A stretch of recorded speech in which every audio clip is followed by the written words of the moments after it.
is time for our November reading wrap up. I crushed it this month.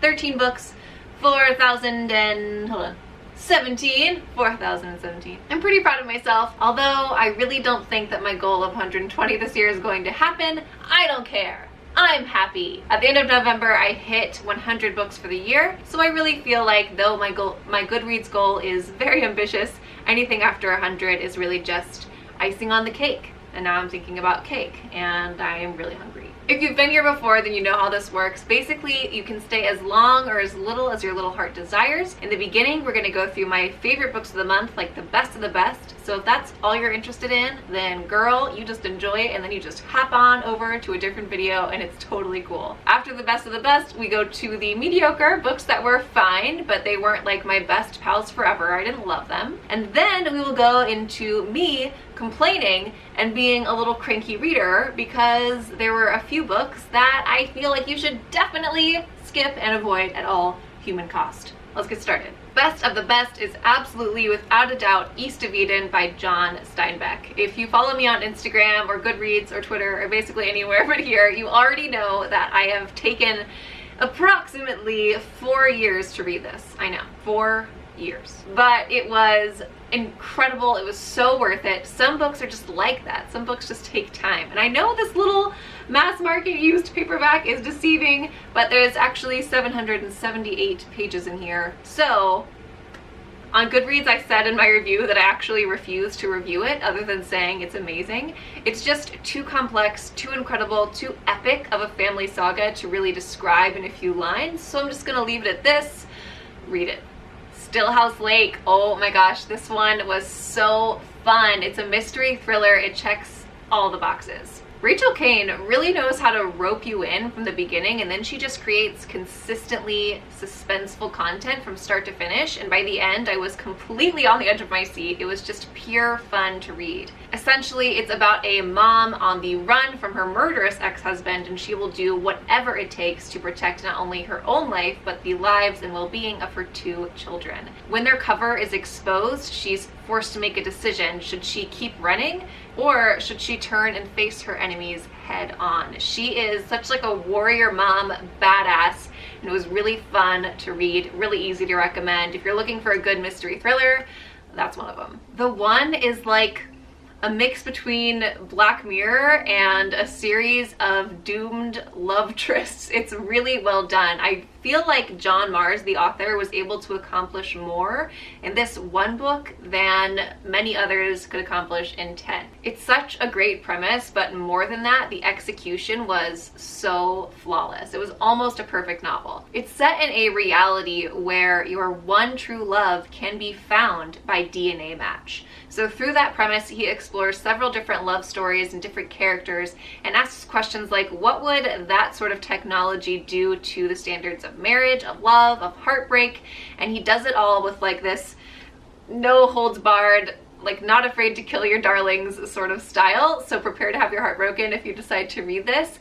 But it was just a fun alternate reality, a little bit of a darker side of story, just really fun, really enjoyable. Again, a solid mystery thriller, or not a mystery, but a solid, like, gosh, it's not really a thriller either, but it kind of is. It is to recommend. That was a very long sentence. But I would just say, yes, read it. It's really good. All the hype's worth it. I think it's being turned into a TV show or a movie or something, and I will totally be down for it. I think if they do it right, it will actually translate really well on film. If you've been here for a minute, you know that I often listen to some self-development or business books during the month. It helps me get into my morning routine and just center me a little bit and inspires me and just all the good stuff. This month I read 2 books by John C. Maxwell, an author and leadership development instructor whose work I am totally obsessed with right now. I think he does a fantastic job. He's no BS and really, really enjoyable. So the 2 books I read of him this month were Good Leaders Ask Great Questions, and the other one was How Successful People Lead. Both are fantastic. All of his books deal with leadership in one way or the other. I would totally recommend both of these, but if you're going to start somewhere, then I would definitely start with How Successful People Lead. He talks about leadership influence, how it's made and how it's maintained. He does it from like a really good place of well-intention, and I just really like his vibe. So I totally recommend those books and just John C. Maxwell in general if you like that sort of thing. My husband and I have this holiday tradition in our household where we read a book aloud to each other. We started early this year in November, and I didn't think we would finish, but we did. We had so much fun reading it. It's Robin Hood, the version by Roger Lancelyn Green. Hope I'm saying his name right. It was really fun. This is my first book about Robin Hood, and it totally got me interested and curious about the myth behind the man. It's really a cool, amazing story, really chivalrous, romantic, old-fashioned, and you might like it more than you think you will. But I will say that it's really hard for me to recommend this particular edition from Puffin Penguin Classics, just because there are a lot of spelling errors in this book, which is really weird, and I'm not sure if that's original to his book or if when Puffin redid this edition they just weren't paying attention. I'm honestly not sure, but there's definitely an impressive amount of spelling errors for such a high-class publishing house, so that was a little bit of a surprise.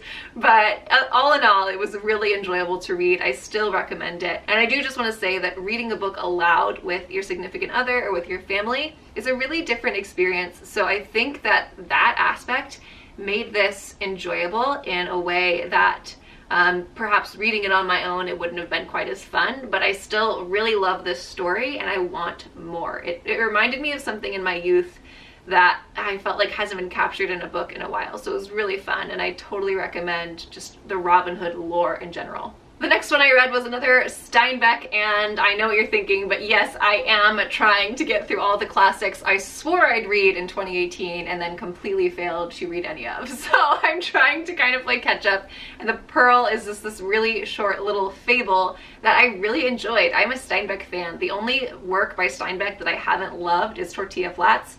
Not into it. But this one was really enjoyable. Like most of Steinbeck's work, it's about good versus evil. He uses this allegory of this simplistic tribe and how they are the good and how they're influenced by a more colonized society that's building up around them, and comparing knowledge and greed to evil and comparing their simplistic naturalistic life to inherent good.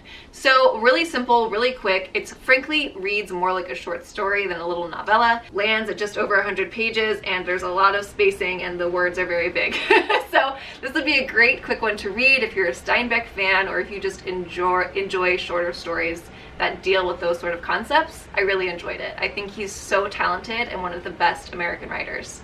Next up is The Rule of One. I did do a full book review video on this if you want to watch it, but basically this is a book set in a near future society where the rule of one reigns supreme. Families are allowed only one child. So what happens when twins are born in secret? How long can they keep up that charade? Fast-paced, action-packed, really focuses on sisterhood, and there's no romance, which is kind of a relief, kind of a break, honestly, for the YA genre. The only problem with it is that it's really underwritten, and I would be so happy for more pages. So you will wish for more development, but at the same time, it's so fast, so quick, and really just enjoyable to read. So if you're like a Hunger Games fan or a Divergent fan, and you don't mind that there's no romance, then this would be really fun for you. The last book on my recommended list is very cool. You totally saw me freak out about this on Instagram if you follow me there. And this is a behind-the-scenes companion guide to Stranger Things, which is a fantastic peak TV and Netflix show. Really incredible if you haven't watched it yet. This is a great addition to any fans horde, you know. It's really enjoyable. There's some very cool passages in here, and frankly the book design itself, I'm sure you can kind of see it or hear this crinkling. It's part of the design to make it look like an old library book. It says Malvalo's General Store, condition fair. There's a tab on it that says don't freak, this book is supposed to look worn and torn. There's this crazy ripped cover and this loose flimsy library film. So they just did a really good job with it. I shouldn't be taking this long to show you this, but it's just really cool. So they did the faded look on the cover itself. Even on the inside of the dust jacket, if you're ready for this, they did the drawing of that guy. So it's pretty epic. That in itself is really enjoyable for any fan to look through and flip through and just have around. I did read this cover to cover. I know it's not necessarily designed to be enjoyed that way. I think most people just have these as like coffee table books that they just flip through. But I just kind of got hooked and sat down and read it in a few hours, so it was really fun. But I will say, while the contents are interesting and they're totally gonna hook fans and it'll be fun for you, I will say that the writing itself left something to be desired. It kind of read like an unpolished online magazine article a lot of the time, but that's just me. There's still a lot of really cool info in there. I still totally recommend it, and I know that most people aren't going to get this and read it cover to cover. So that's just my experience. Both ways, it's still enjoyable and really fun to have if you love Stranger Things. That's it for the best of the best, all the books I would recommend in November. Pretty good month, right? Pretty good month. There's some great reads in there, some books that I would have an easy time recommending. But now we're gonna get into the books that were just so-so, or maybe they're not perfect for everyone. So if you're done with the best of the best, then girl, you can get on out of here. But if you want to listen to the ones that were just okay, so that you can keep an eye on the shelves and what you're buying, and hey, maybe decide if it's for you or not, then keep watching. The first is Universal Harvester, and I'll just say off the bat that I really enjoyed this, but I fully recognize that this is not for everyone. It sells itself as this menacing horror story. The description is essentially that in a small town set in the 1990s, there's a video store, and while working at the video store, a young man has a few customers come up to him and return a tape saying there's something on this,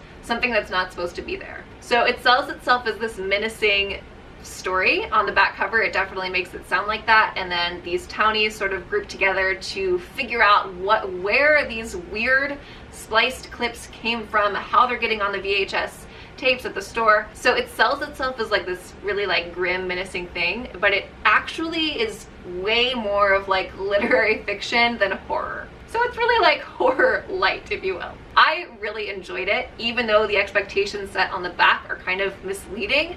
I still really liked it. The thing that's going to be difficult about it is, of course, the misplaced expectations between how it's sold and what the contents actually are, but also because it's a very disjointed, fluid book.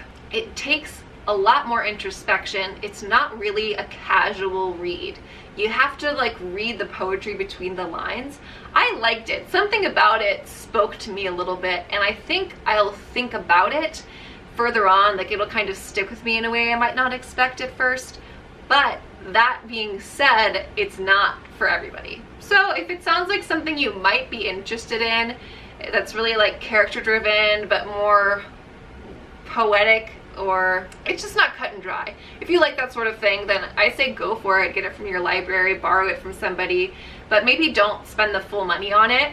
But if you just don't like that sort of thing and you would pick this up and read the back cover and think it was one thing, just know that it's not. It's kind of misleading you a little bit there. I read Are You Sleeping after an Instagram poll where I was trying to choose my next audiobook, and either people wanted me to read this because they liked it, or they wanted me to read this because they wanted to know what I thought. I'm not quite sure what the aim was there. It does have some mixed reviews. Essentially, the premise sounds so cool and like something that I would totally be interested in. If you don't mind, I'm going to just read the summary I wrote on the blog because it's like big and I wrote it really short so that it makes sense. So I'm just gonna read that. It's the father of 2 twin daughters and husband to a manic depressive wife is murdered in cold blood in the kitchen of his family home. It comes to light that he had been having an affair with a neighborhood woman, a wife and mother herself, whose son is ultimately convicted for the murder. Now, more than a decade later, a true crime podcast is re-examining the case, claiming the man convicted may have been innocent all along. So that is basically the gist of the plot. Really interesting and would hook me in from a back cover. I would be like, yes, all about it. So of course that made me want to read it, and when I did, I realized quickly that it was much less of a mystery thriller and more of a somewhat dull suburban family drama. I wasn't into it. It was fine, you know, it wasn't poorly written, but the pacing was really mediocre and the plot was mediocre and the characters frankly just annoyed the hell out of me. I didn't feel any way about them. The main characters were just kind of lame. Just saying. fine, it's okay. It's not like the worst book ever, but I just wasn't in love with it, and I certainly wouldn't jump to recommend it to anybody. So that is it for the 2 like middle of the road books that are just okay. You might like them, you might not. But now we're gonna get into the ones where I get cranky and complain about stuff, which is a little bit fun. I'm not gonna lie to you. I kind of like to be cranky now and again, you know. It's just fun to be depressing sometimes. So the first one of those is A Separate Piece by John Knowles. This, I'm fairly certain, is my sister's copy from high school. I didn't read this in high school, but it's been sitting around my parents' house forever, so one day when I was visiting them, I just grabbed it to borrow it. You know, one of those things that I thought, eventually I'll read this. So again, as I was trying to read more classics this year, I thought, let's nail this one. It's short, it'll be no big deal. Boy, was I wrong. This is a very hard book to get through. It's so boring. It's only like less than 200 pages, or right around there. Yeah, less than 200, and I wanted to just stop, but I couldn't because I was so close to being done anyway, yada yada, so I just decided to power through and finish it. But my golly, I was bored. I will say that to some people, this book is really special and it really speaks to them. It's a very cynical book. The outlook is cynical. I mean, it just is. Oh, look, my bookmark fell out. But here's a cute bookmark for you. But basically this book, it's just depressing, and it's kind of like how I felt about the movie A Rebel Without a Cause. I don't know if you've seen that, James Dean back in the day, but it's kind of like I see your point, but I just don't care. Like, it just, to me, it's meaningless. To some people, this book is really, really meaningful. It speaks to them, and I can see that. I really can. But to me, and just my personality and my outlook on life, I just can't be bothered to like this book. So certainly no offense to anyone who like this really means something to. I can see the potential for that, but it's just not for me. It's just not. And frankly, I don't think it's for a lot of readers, but one of those things, I think you just have to try it to find out. I read the first few pages of this, and they were some of the most beautiful prose quite possibly I've ever read, but that only lasted for about 5 pages, and then it was over. It was like somebody else was writing and I was bored out of my mind. It's set in a boys' boarding school at the height of World War II, and it's just about like adolescence and I don't know, it's just like not for me. I just wasn't feeling it. So enough for that. I get the potential, but it's just kind of boring and just definitely not for me. Definitely not. So that was that. I tried. I read it. I was unimpressed. Well, the next one and the last one, the 13th book that I would definitely not recommend, is something I am really cranky about, because it's one of those books where you're reading it and it's okay. You're thinking, it's fine, it's gonna get better, and you're just kind of expecting that sooner or later, any moment now, it's gonna get so good. You know, it has just enough interest and the writing is just good enough to give you that fleeting hope, and then it never delivers. For some reason that like makes me so cranky, because then you end up wasting the entire book. I'd much rather find out if a book is good or not from the first 50 pages and be done with it than to just like be dangled a carrot in front of and just be waiting for it to be good that entire time and then never feeling like it was. So that book was Under My Skin by Lisa Unger. This is my first Lisa Unger, and unfortunately I think it will be my last. I was very interested in this because of the accolades on the back from other authors and from the description, which is basically a woman trying to remember the days surrounding her husband's death. I just really thought that it was gonna get good, and about a third of the way through, you're still thinking it's gonna happen, and then after that, about halfway through, you're just like, oh, so it's just never gonna be interesting. And that's pretty much exactly what happened. Beyond that, the writing was like just good enough in the beginning, but then it quickly sank, like it quickly devolved into these really weird, confusing chapter structures. The plot got weird, the characters seemed all over the place. Just all in all, a bummer of a book. The timelines got really strange overall. It was just foggy, and ugh, I'm glad to be done with it, to be honest with you. So if you see these 2 books in a bookstore, girl run, there are better books out there. So that's just my experience with those 2 books this month. Don't bother, skip them, you don't need them in your life. that's it for this month's reading wrap up. I would absolutely, without a doubt, recommend East of Eden, The One, Stillhouse Lake, and any John C. Maxwell book. All of those perfect picks. You will enjoy the heck out of them. I hope you've enjoyed this little monthly reading wrap up. If you liked this video, do me a huge favor and just give it a thumbs up. Also leave me a comment below. Let me know what book you loved or didn't quite love last month, and let's talk about it. If you need to have a vent session, I am here for you. Otherwise, let me know what books I should be adding to my list. Be a bad influence on me. I fully welcome it. If you want more wrap-ups, book hauls, TBRs, reviews, basically all the good bookish stuff, then go ahead and press that subscribe button because I'm your girl. Thanks for watching, and I'll see you next time. Bye.